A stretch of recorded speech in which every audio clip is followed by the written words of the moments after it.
welcome and salutations to Den of Otaku. This is Den of Geek's official anime discussion series where we're going to break down anime, Japanese pop culture, and basically just all of the biggest developments that are going on in the industry right now. I am Daniel Kurland, and for our inaugural episode, we're going to be tackling the pop culture phenomenon that is Barbenheimer. But not the Barbenheimer you're thinking of. We're not talking about Barbie and Oppenheimer, but rather Doll Licca-Chan and Grave of the Fireflies. Confused? Well, you're not going to be after this episode of Den of Otaku.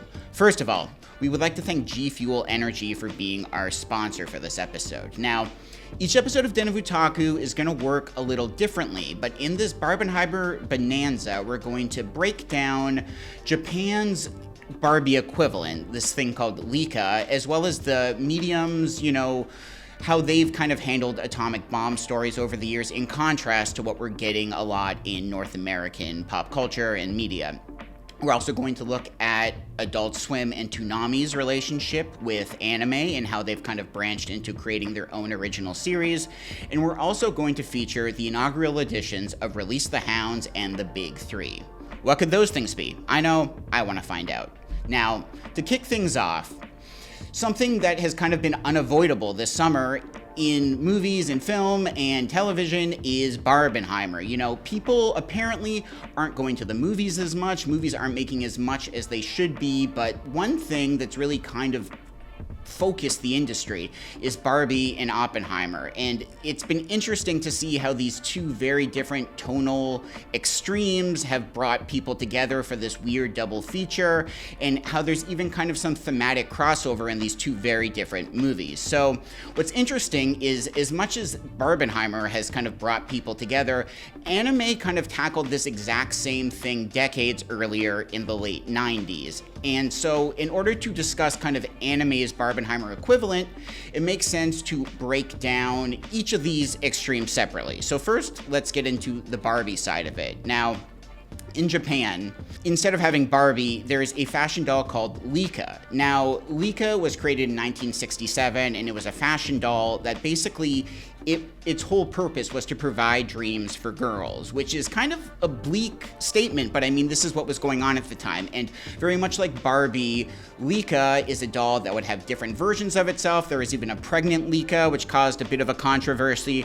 But the whole idea is that Licca was so powerful that when Mattel was going to different countries to set up Barbie, they kind of just backed out of Japan because they couldn't compete with Licca. Licca was dominating the market, and even now, only Barbie and Licca are the two fashion dolls that have been around for more than 25 years. So it's not like these two things are both dolls, but they are very much analogs in that sense. Now, what's interesting is Licca was doing well, but in the late 90s, they wanted to create an anime version of this thing. So basically, the advent of Doll Licca-Chan was to create lore to these dolls, because up until this point, they were just dolls. They didn't necessarily have a story. So Doll Licca-Chan was to give them a story, but also to sell more action-oriented versions of these things out there.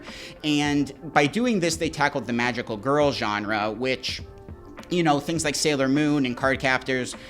What Doll Licca-Chan wanted to do, though, is it has a doll kingdom where all the doll knight Liccas come from, which is very similar to the Barbie movie's depiction of Barbie Land, and every doll knight Licca has a human counterpart, and their symptoms are analogous to them. So if a human counterpart is feeling sad, their Licca equivalent is also sad. If they're happy, they're also happy. So what I thought was kind of interesting about this is Licca, which started as this product that was supposed to provide dreams for girls, the anime version of it has kind of commodified magical girl culture, and instead of selling dreams, it's now just selling a product. It's taken this kind of pure thing and really twisted it into, just dollars and cents. And that's not dissimilar to what's gone on in the Barbie movie. You have all this cheerful imagery, these ideas that are supposed to be empowering, but at the end of the day, it's kind of just a veneer for, corporate synergy and just manipulation in the end. These people think that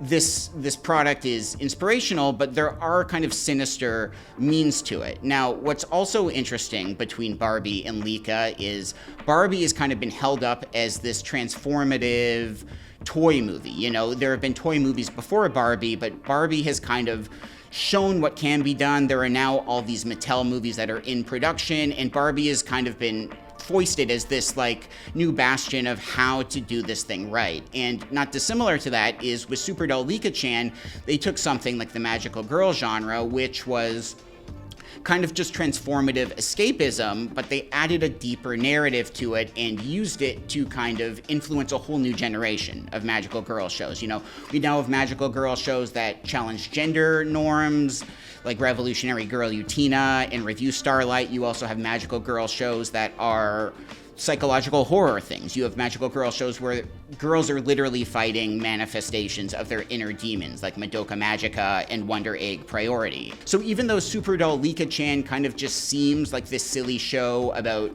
Barbie dolls that are fighting giant dragons and scorpions and weird enemies, it did kind of, you know, rewrite the narrative of what a magical girl show can be, just like how the Barbie movie has rewritten the narrative for what a toy movie can be.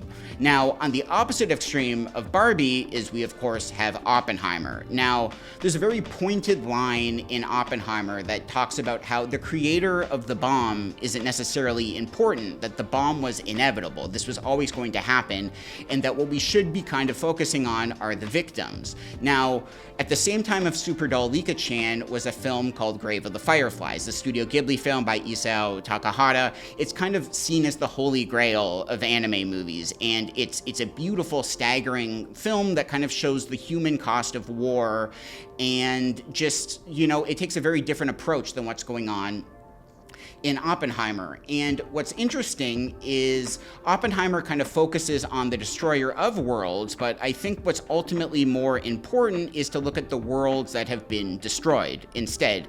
You have films like Grave of the Fireflies, another film called Barefoot Gen, and another film called In This Corner of the World, and they all look at the human cost of war in a way that can kind of get neglected in Oppenheimer and other North American films and movies and in television that are tackling the atomic bomb, that can be so focused on ego and hubris, whereas these anime versions of it, they're more interested in innocence, loss, kind of perseverance, and that's just a more fascinating vantage point, I think, in the end, because they're both creating tension in the same way, which is when the bomb goes off.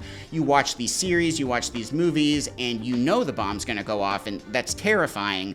But in these anime stories, you really focus on the damages that have been done rather than the moral quandary of the people that have created them. So in the case of Grave of the Fireflies, it focuses on two young siblings, Saita and Sesko, who, when the bomb goes off, they're separated from their parents, and these two children kind of just have to go through a fractured world on their own. They see how much humanity has kind of abandoned them, and they have very little to go on. There's a bit of a Life is Beautiful vibe to it, where these children kind of try to mask the horrors of the world to make this a more palatable story, but in the end, it's just a brutal, devastating look into this loss, and it's the type of movie that, like, you only want to see once because it's so heartbreaking, but it's, you know, it's revered as one of the greatest anime films of all time for a reason. And on the other side of that, you have this film Barefoot Gen, which again looks at the Hiroshima bombing, but through the eyes of a young child, as opposed to, you know, adults or people that are on the other side of this loss. And what's really interesting about Barefoot Gen is that it doesn't just look at the victims, but the person behind the show, Keiji Nakazawa, he is an actual Hiroshima survivor. He went through this, he lost his father, his sisters, a sibling, his brother too, and what's tragic about this is all of that emotion is really channeled into the film. There's a scene in Barefoot Gen where you see the atomic bomb going off and bodies are just eviscerated. Like, it's a brutal scene, and it's not a horror anime per se, but like the sequence is one of the most terrifying things I've seen in an anime. It's arguably more evocative than anything that's in Oppenheimer, and it hits so well because it's coming from this place of the victims, and it's important to not sugarcoat that or hide that, and it hits as hard as it does because it wants you to kind of feel this loss in a very visceral way. There's another more recent anime film called In This Corner of the World, and what it does is it follows another young adult who's a little older named Suzu, who grew up in Hiroshima, but she gets married and she's able to get out of the community a little. But what it does that's different is it builds tension leading up to the bomb going off, but it also follows afterwards. And Suzu, she's an artist. She really expresses creative freedom in painting, and after the bomb goes off, she loses her right arm, so now she can no longer express herself. So it's a very brutal story of just this person who isn't just reckoning with the changed world, but also how she can kind of be the person she used to be and still find creative fulfillment, even though she's lost a physical part of herself. And in Grave of the Fireflies, the characters don't make it out of the story alive, but in this corner of the world, in Barefoot Gen, you get these really powerful stories of perseverance and how, despite these tragedies, people can find a way to move on and to still find connection and to, still celebrate beauty in a world that might seem like it's void of that. I mean, even Gen in Barefoot Gen translates to source or roots, and the kind of impetus there is that the film is supposed to be setting up an inspirational figure for a post-nuclear bomb war and just a world where people can walk comfortably barefoot on Hiroshima soil and not feel like it's haunted, that there is still hope for the future. It's one thing to kind of just push these films on people, but I do think it's important that people are aware of this side of the story as well. Oppenheimer is a great film, but it's very myopic in its presentation, and it has its own reasons for doing that. But what's interesting is by hiding these tragedies, it's much easier to forget them in the long run. And Grave of the Fireflies, Barefoot Gen, and in this corner of the world, they make sure that these things aren't being forgotten. They're presenting it to audiences in a way that makes sure that they remember. And that's not to say that you should watch these movies instead of Oppenheimer, but instead watch them together. If you've seen Oppenheimer a lot of times, watch them with Grave of the Fireflies, watch it with Barefoot Gen, and what it's going to do is ultimately give you a fuller picture of what went on here. You get the full story, much like with Barbie. Barbie, you get this interesting story of corporate greed and synergy and empowerment at the same time, but if you watch it alongside Super Doll Licca-Chan, you can see that this isn't specific to Barbie, that this kind of cycle has been going on. In the 90s, we had this anime Barbenheimer, now we have it with Barbie and Oppenheimer, and that it very well could happen again down the road, that this cycle is ongoing, that there are these extremes that humanity keep being drawn to, but it's just interesting depending on if you're coming from Japan or North America, you're getting very different sides of that story. And I just thought that was kind of fascinating that we've gone through this Barbenheimer phenomena twice, but that both from very different just perspectives on it all. Now, before we get into our next segment, I'd like to ask you all a question. Is there a zero-sugar, vitamin-packed energy drink inspired by one of the most iconic anime franchises of all time? Well, to quote Naruto Uzumaki himself, believe it! G Fuel Energy, purveyors of the best tasting and coolest pop culture collabs in the energy drink industry, have not one but two flavors inspired by Naruto Shippuden. We have Pomelo and White Peach Sage Mode and Soda Ice Candy Rasengan. Call me Natalie Imbruglia, because I'm a little torn between these two. I don't know which one I want to drink. You can drink them in two different ways too. We have a powdered energy drink formula and as a ready-to-drink 16-ounce can. So whichever way you enjoy them, G Fuel Sage Mode and Rasengan are zero sugar, loaded with vitamins, antioxidants, and plant-based ingredients. And yes, you heard that right earlier. Like all G Fuel products, Naruto Shippuden, Sage Mode, and Rasengan are zero sugar. So you can channel your energy and unleash your full potential without crashing later. G Fuel Energy formula has just 15 calories per serving, while G Fuel cans have 0 calories. Not a single calorie, guys. So look for G Fuel's Naruto Shippuden collection at the Vitamin Shop, Walmart, FYE, Amazon, and of course, gfuel.com. And as a special bonus, don't tell anyone about this, use code OTAKU, that is OTAKU, to get 25% off your first order for a limited time only. And remember, G Fuel, the #1 zero sugar energy drink of gaming, anime, and pop culture. Drink it. Another Den of Otaku area of fascination I'd like to shine a little light on is Toonami, Adult Swim, and the relationship that they've been building with anime. Now, if you're a North American anime fan, it's probably safe to assume that one of the first times you saw anime was on Toonami. I mean, they were huge for bringing Dragon Ball Z to North America, shows like Trigun, Cowboy Bebop, Outlaw Star.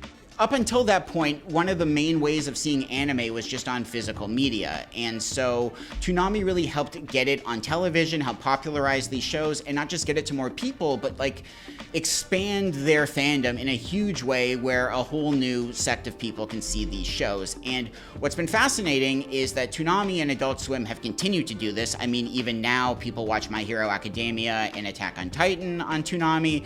These things are still going on, but what has changed is their relationship has evolved from just a broadcaster of anime and a distributor, is that they're actually starting to produce original series now. And there's been a bit of this going on in the past with shows like Fena Pirates and Housing Complex C, which is like a really weird horror anime. There's a Shenmue anime, which is like based on a kind of fringe video game. But they've been doing a good job of kind of narrowing in on certain parts of the fandom that deserve celebration. And what's been very interesting is they just announced an upcoming show called Lazarus, which is a collaboration between Shinichiro Watanabe, who is best known for Cowboy Bebop, Samurai Champloo, Space Dandy, and he's working alongside Chad Stahelski from the John Wick franchise, as well as Mappa Animation, who are just some of the best animation studio working right now. Like, all of their shows are just gorgeous to look at. And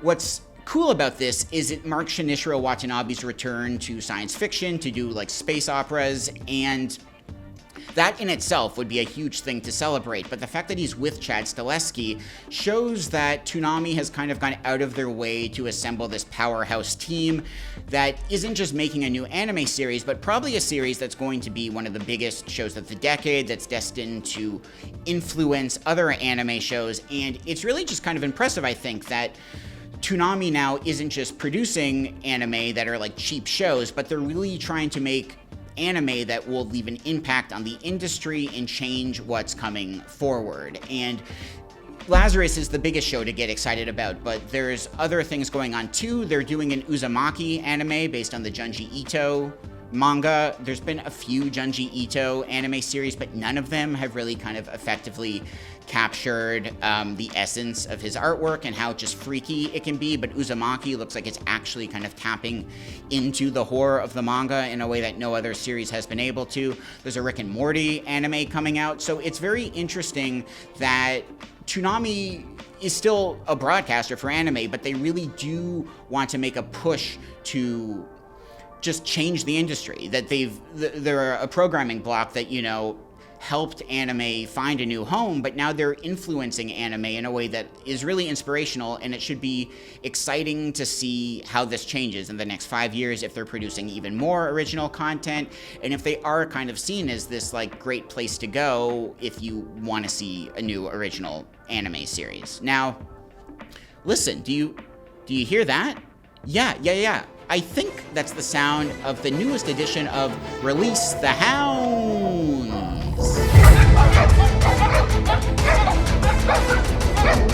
Okay, so Release the Hounds is a Den of Otaku segment where we're going to talk about physical media. You know, remember physical media is before we had everything that was an algorithm or just digital tax write-offs. Anime has an interesting relationship with physical media that it used to be back in the day. If you wanted to watch an anime, you basically had to just buy a VHS, remember VHS, or DVDs, and kind of just trust that what you were getting was going to be something you're interested in. Anime still has a really important relationship with physical media, and what's interesting to see is that there are still certain anime that you can only see on physical media, that they aren't readily streaming anywhere. And so this segment in each episode of Den of Otaku is going to highlight just some physical media that you might want to check out, that you might want to add to your collection, or, you know, if you're interested in taking the plunge in buying some stuff, then these are some perhaps good places to start. So the first thing on Release the Hounds we want to talk about is Keep Your Hands Off Aizuken. This is a really beautiful show about a trio of girls who start an anime club at their school, and all of these girls are kind of introverts in their own way, but as they start creating and animating and creating art, they really come out of their shells, and that's kind of a theme that always resonates with me. I think it's beautiful when you see people that don't know how to communicate, but then they find the right tools and they can really just show the world their hearts. This is such a love letter to the nature of animation, how every aspect of it is important, whether it's the visuals, sound design, and just the collaborative process. It's directed by Masaaki Yuasa, who is one of my favorite people working in anime right now. He's done Lou, Over the Wall, and Mind Game, The Night is Short, Walk On Girl. Just a beautiful animation style all around. And this show just really highlights what it means to be a fan of the creative process and just anime in general. It's such a love letter to that. And what's neat is the Blu-ray release is the first time this show has had an English dub. That was never available before, so if you are someone that needs an English version of anime, this is the way to do that. It's a good dub. You're not losing anything in the translation process here, so keep your hands off Aizuken. Another show we'd like to highlight here is Thus Spoke Kashibi Rohan. This is a spin-off of the JoJo's Bizarre Adventure series. JoJo, if you're not familiar, is kind of one of the weirdest, most successful anime going on right now. It takes a very unique storytelling approach that it does this generational thing where each series looks at a different descendant of this prolific bloodline rather than telling you like a linear narrative all the time. And Thus Spoke Kashibi Rohan focuses on like a fringe character in the series, Rohan, who is a comic artist. And in this show, he kind of just winds up having to solve some weird mysteries. He has a special power where he can read others, but he becomes like a beacon for supernatural activity.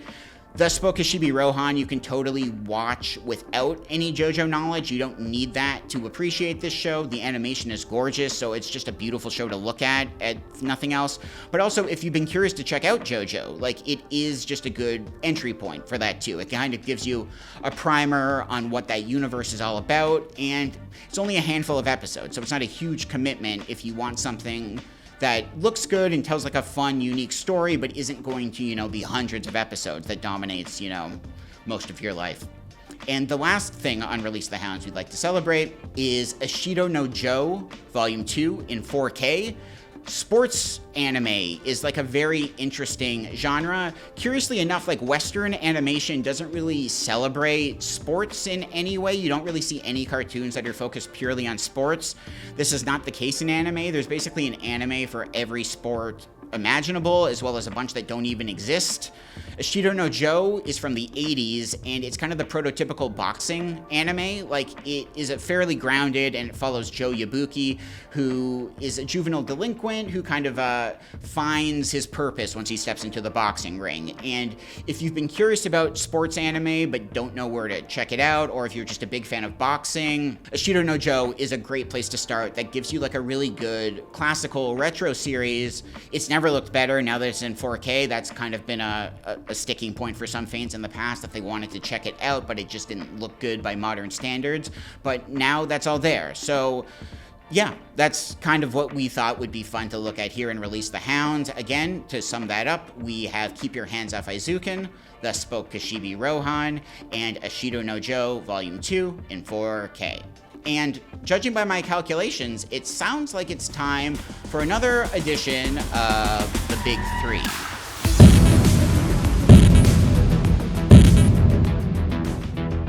Now, you might be wondering, what's the Big Three? Valid question. So, in Japan, Big Three is the name that's used for the top 3 shonen series, Naruto, One Piece, and Bleach, that were all running concurrently in Shonen Jump at the same time. We're kind of taking that title, the Big Three, as a catch-all to kind of just alert you to certain anime miscellanea that might otherwise slip through the cracks. There's so much anime to explore, Hundreds of new shows come out every year. There's old shows, there's new shows. It's impossible to stay on top of it all. So these are just a collection of programs that I think are doing something different, a little off the beaten path, and deserve some attention. Something that, they're standing out in ways that I don't think other shows do. So the first thing we want to highlight on the Big Three is One Piece Film Red. This is a movie in the One Piece series. One Piece is kind of having a moment right now after the live-action Netflix series. And what's interesting about One Piece Film Red is that it kind of shelves the main characters in in exchange for a character named Uda, who's a singer, and it kind of becomes a concert film. Like, this whole film is focused on Uda performing her first big public concert, but her music also has supernatural elements that might put the world in danger. That's where Luffy and the regular One Piece characters come in. But, you know, One Piece has kind of been a staggering tome for some people to break down. There's thousands of episodes, and people just don't have the time.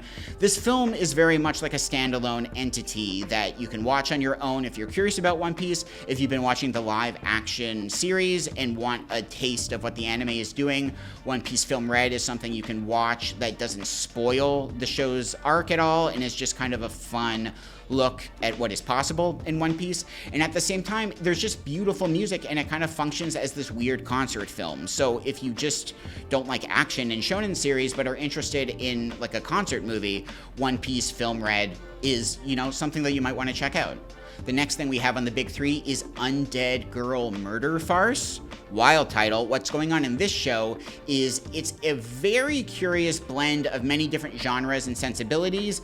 It's a crime fiction detective series, but also blends things with gothic horror. Basically, you have a Sherlock and Watson type of trope going on, but in this case, it's like a himbo holding a severed head in a birdcage who solve mysteries together. At the same time, there are werewolves in this world, there are vampires in this world. Sherlock Holmes and Watson are characters too. The Phantom of the Opera is a character. Jack the Ripper is a character. And so it's this very interesting mix of literary characters and real life history and just genre tropes in a way that is so special and something I really haven't seen before. So if you like detective fiction and mysteries, it's something you should check out.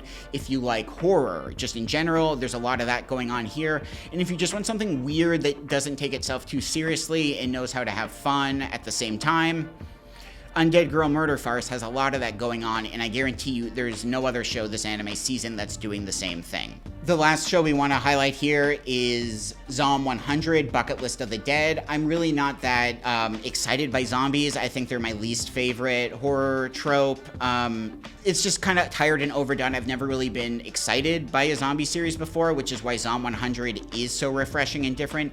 It's kind of like the I Think You Should Leave sketch where Tim Robinson sees a monster and is happy that he doesn't have to go into work the next day. What's going on in this show is you have like a 9-to-5 corporate worker who is just zoned out, he hates his life, a zombie apocalypse happens, and suddenly he's excited that he can do everything that he always wanted to, but doesn't have to report to a job anymore. So he finally has this freedom, and despite how the world is falling apart and a zombie Armageddon has ravaged the world, he's never been happier, and he can kind of just live out his dreams, whether that's buying a big screen television or traveling around the world in an RV.